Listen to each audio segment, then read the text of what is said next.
क्या आप जानते हैं कि 63% से भी ज़्यादा लोगों ने ऐसा माना कि उन्होंने अपने रिलेशनशिप को सेल्फ डिस्ट्रॉय किया या फिर कुछ इस तरह से बिहेव किया या ऐसी कोई बात की कि वो रिश्ता और ज़्यादा नेगेटिव हो गया या फिर वो रिश्ता टूट गया। क्या आपके साथ भी कभी कुछ ऐसा हुआ है कि आपने एक रिलेशनशिप को बहुत बिल्ड ऑन किया हो, उस पर फोकस किया हो, पर कॉन्शियसली या अनकॉन्शियसली आपने ऐसा कुछ कर दिया, ऐसा कुछ बोल दिया कि वो रिलेशनशिप और ज़्यादा नेगेटिव हो गया? If yes, then this video is definitely for you. Hello everyone, my name is Shivani Madan Bose.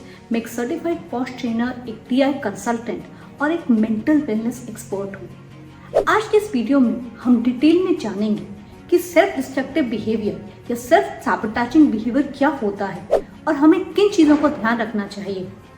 चलिए पहले हम समझते हैं कि सेल्फ सैबोटेजिंग का मतलब क्या है। इसका मतलब ऐसा है कि हम जानबूझकर या फिर अनकॉन्शियसली कुछ इस तरह की बातें करते हैं, कुछ इस तरह से बिहेव करते हैं या फिर हम रिश्ते को उस तरह की प्रायोरिटी नहीं देते हैं जिसकी वजह से वो रिश्ता डिस्ट्रॉय होने लगता है या और ज़्यादा उलझने लगता है। ये जो बिहेवियर है कभी कभी हम समझ के कर रहे हैं, I know I am doing it, but what is most difficult is कि कई बार हमें ये पता ही नहीं होता है कि हम ऐसा हर बार कर रहे हैं, that I am the reason कि मेरे रिलेशनशिप्स वर्कआउट नहीं हो रहे हैं। चलिए इस पैटर्न को थोड़ा बेटर समझते हैं। क्या पैटर्न होता है सेल्फ सैबोटेजिंग का इन रिलेशनशिप्स? सबसे पहले अपने पार्टनर में कंटिन्यूसली गलतियां ढूंढते रहना। मेरे पार्टनर में भाई ये बात सही नहीं है, ये बात गलत है।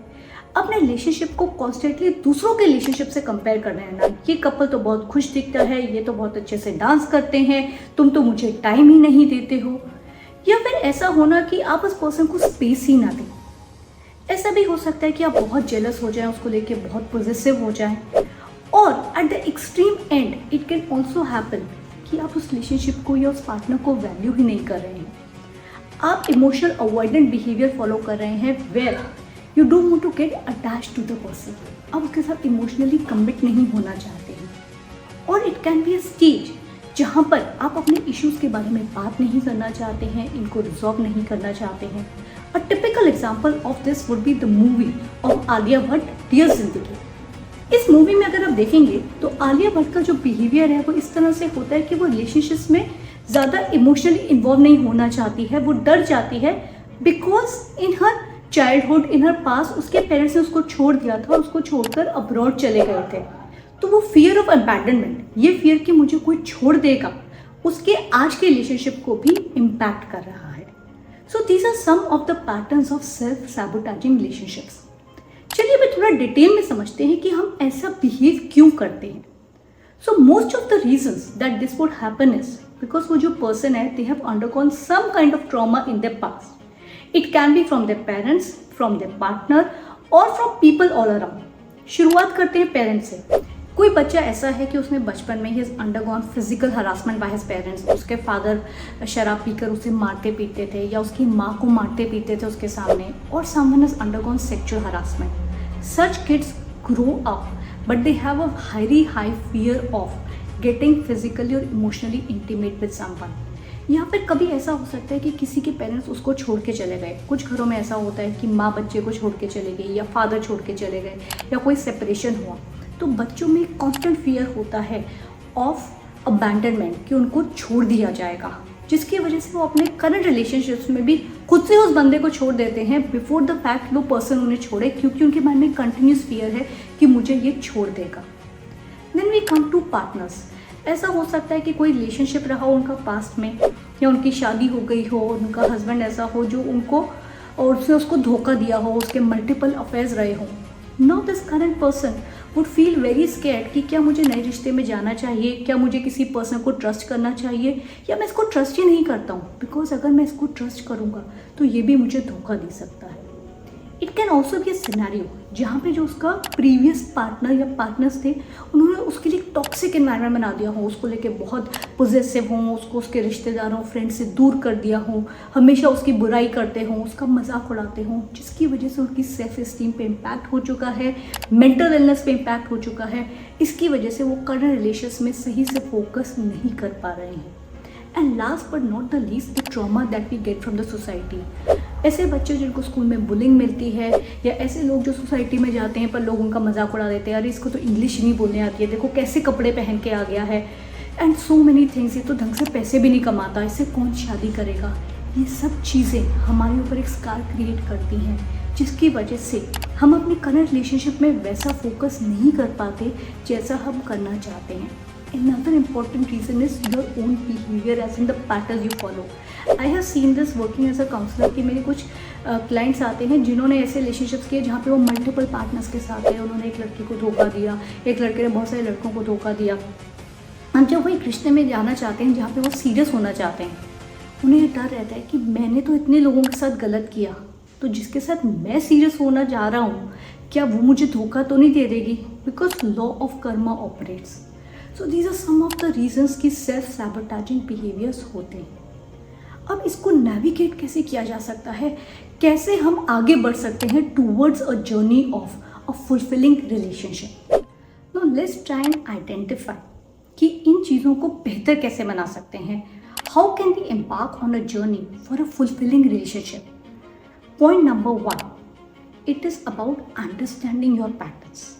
आपके जो पुराने रिश्ते हैं उनके बारे में सोचिए कि कहाँ आपसे गलती हुई थी, आपने ऐसा क्या बोला कि सामने वाले को गलत लगा। If possible you can also go back to your ex and ask for their feedback कि तुम्हें क्या लगता है कि मेरी कौन सी बात तुम्हें सबसे ज़्यादा हर्ट कर गई, या मैंने ऐसा क्या बिहेव किया कि तुम्हें लगा कि गलत था। So that will help you to identify कि तुम्हारे पैटर्न्स क्या हैं। Next important thing is introspect on these patterns and try and think why am I doing it, why am I trying to destroy something which is so important for me, and chances are you will be able to understand कि मेरे साथ पास में कुछ ऐसा हुआ था, या फिर एक ऐसी चीज़ है जो कोई मेरा अभी ट्रॉमा है जो अभी तक हील नहीं हुआ है। So what do you do? This gets us to the next point which is seeking help outside. You can talk to a friend जो आपको हेल्प करेगा सिचुएशन से बाहर निकलने के लिए। आप एक थेरेपिस्ट के पास जा सकते हैं, but most importantly what you need to do is effective communication, which gets to the next point.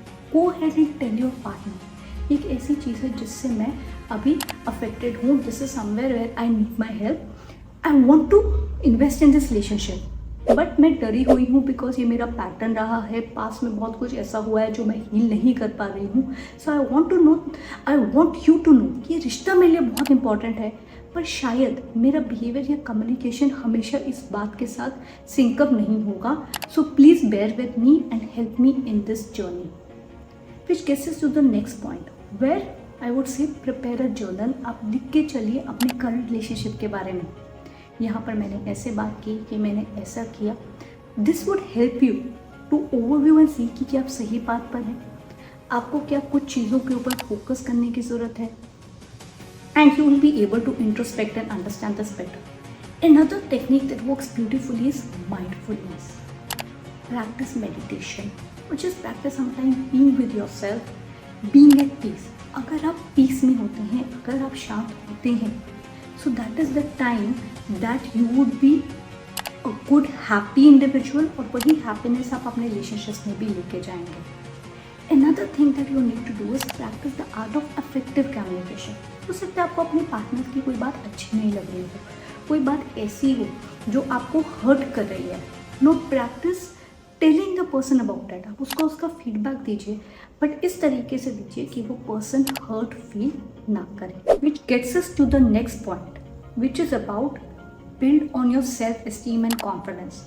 खुद से पॉजिटिव सेल्फ टॉक करिए। Tell yourself that you can work on this relationship. You're capable of building a beautiful, healthy relationship. You are enough. You are a good person. You are a person who's capable of building beautiful relationship. Which gets us to the next point, which is let go of fear. I know आपके पास में ऐसा बहुत कुछ हुआ है या आपने ऐसा कुछ बिहेवियर एग्जिबिट किया है जिसकी वजह से रिश्ते टूटे हैं, बट उस फियर को छोड़ दें कि ये पर्सन मुझे छोड़ देगा या मैं रिश्तों में दबाव लेके आऊँगा या गलतियाँ करूँगा। Let go of that fear and focus on your present and focus on building beautiful memories with your partner, which gets us to the next point. आपको डेवलप करने होंगे हेल्दी अटैचमेंट स्टाइल्स, जिसके अंदर सबसे पहले आपको अपनी इनसिक्योरिटी कम करनी होगी। You will have to get secure with yourself. मैं जैसा हूँ, जिस तरह का हूँ, जिस तरह का दिखता हूँ, वो मेरे लिए काफ़ी है। First build on that and second important point is build on trust. अपने रिश्ते में ट्रस्ट लेकर आइए। Take small baby steps but start focusing on those things जिससे आपका रिश्ता खूबसूरत हो, जिससे आपके रिलेशनशिप में एक कंसिस्टेंसी आए, एक पॉजिटिविटी और ट्रस्ट फैक्टर उसमें बिल्ड इन करना होगा। And last but not least, practice self love and forgiveness. अपने आप को फॉरगिव कर दीजिए जो भी पास में आपने गलतियां की या जिन भी लोगों ने आपको पास में परेशान किया, आपको ट्रॉमा दिया, आपको दुख दिया। Forgive those people and focus on self love. अगर आप खुद को प्यार नहीं करते हैं तो आप किसी और को भी प्यार नहीं कर सकते हैं। So the journey of fulfilling relationship starts with self love.